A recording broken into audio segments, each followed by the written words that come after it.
Greetings everyone, this is TimeRider, and what you're looking at here is actually an old project. This is a 6C Euclid dump truck, or Euclid Quarry truck, depending on who you ask. And I did one of these quite a long time ago, and you know, when I look at it today, I see all the things that I would have done differently. And there was only a couple of variations on this casting, and one of them was the rear wheels. So over time, of course, I've collected several more of these, and including the variation on the wheels. I don't have a white hydro sleeve. I guess those are the really rare ones. But anyway, on this Friday afternoon, I'm going to do a little bit of a restoration here, so stick around. These wheels were, they were like inset, so I took a nail to hold the other side of the axle while I did this. These were made in real life by the Euclid Company of Ohio. And it's my understanding from my research that they were so well regarded at one point in time, the term Euc referred to any truck of a similar ilk. It was kind of a challenge to get those wheels off, without damaging them. That's the thing.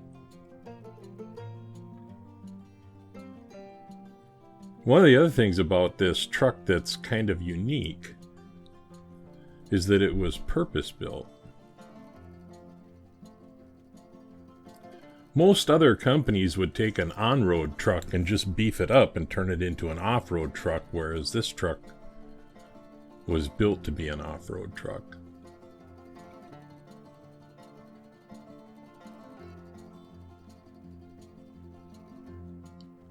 Had a few parts into the ooze.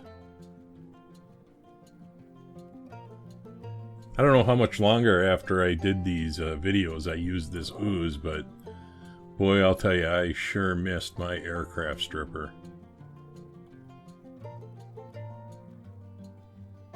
I mean, it was like way back when I first started doing this, I used to have to do a lot of this. The picking of the paint. The company was founded by a guy, and I think he had 4 sons, and they made scrapers, earth's moving scrapers. The oldest son, Arthur, had the idea to expand into this type of apparatus. Earth movers. Yeah, like I say, it's been a long time since I had to do this. Fortunately, the new stripper that I'm using seems to work a lot better.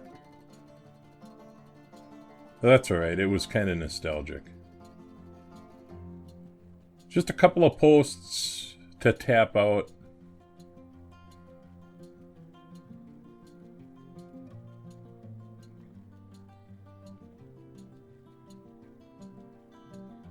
In 1934, that was the year that they built their first earth mover.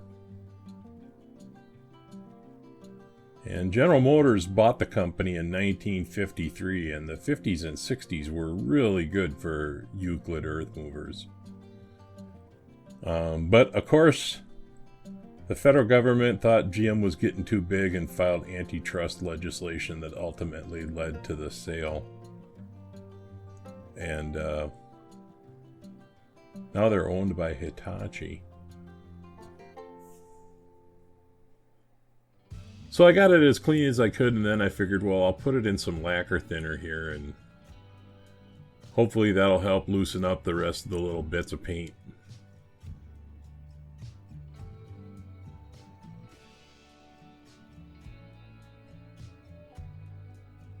Yeah, I used to do this with safety pins, and it's been so long since I had to use them, I couldn't even find them. I'm just using a blade out of an X-Acto knife here.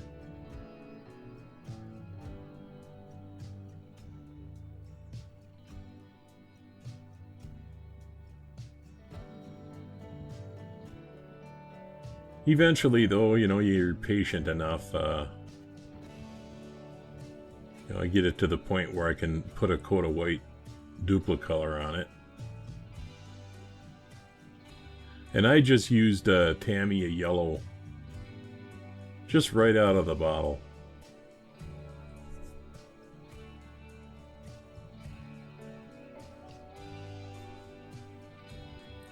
It was a pretty straightforward restoration and things went pretty well. I was happy for that. I put the wheels and tires back on with my drill press. I cleaned them up a little bit here and then gave them a tire wash. Yeah, really interesting wheels too. I don't think I've seen them on any other Matchbox. I could be wrong though. Often am.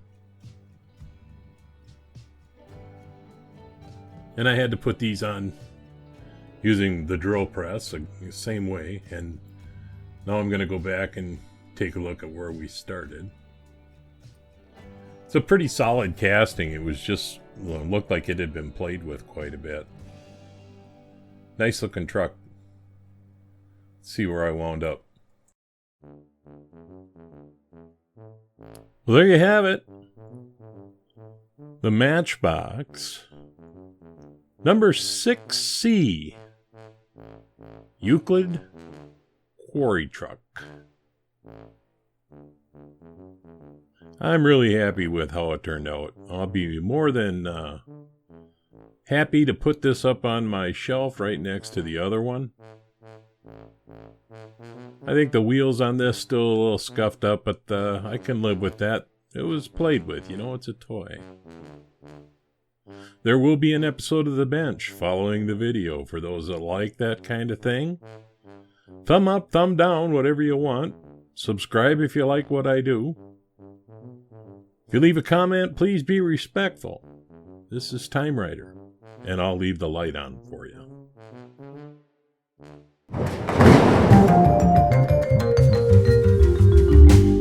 Hey, thanks for hanging around for this edition of The Bench. First of all, I got to give a shout out to the builders who want to come and build Impalas with me on Memorial Day.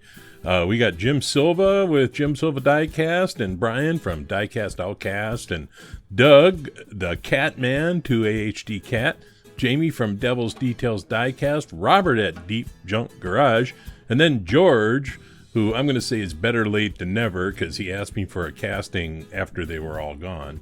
But fortunately, he's got one of his own. I don't know if it has the sick white wheels, but it wouldn't matter anyway because George would take those off and put something respectable on there. So anyway, look for that on the 31st of May. And then this heavyweight, I wanted to have this out tomorrow.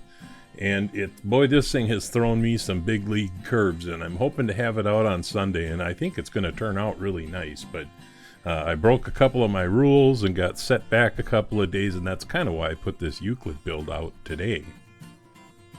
I've also been working on this large-scale Dinky DeSoto because I really like saying Dinky DeSoto.